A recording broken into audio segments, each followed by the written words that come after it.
सुकळीत पुन्हा एकदा बिबट्याचे दर्शन। मुक्ताईनगर तालुक्यातील मौजे सुकळी परिसरात पुन्हा एकदा बिबट्याची दहशत निर्माण झाली आहे।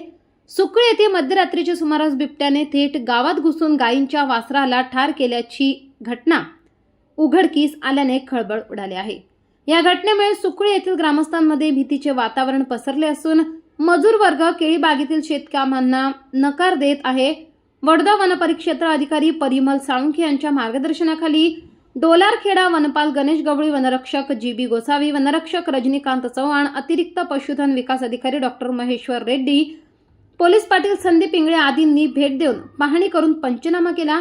घटनास्थळी वनविभागाचे ट्रॅप कॅमेरे लावण्यात आले आहेत। वनपरिक्षेत्र अधिकारी परिमल साळुंखे यांनी ग्रामस्थांना सतर्कता बाळगण्याचे आवाहन केले आहे। ज्ञानेश्वर सावळे, MG न्यूज, मुक्ताईनगर।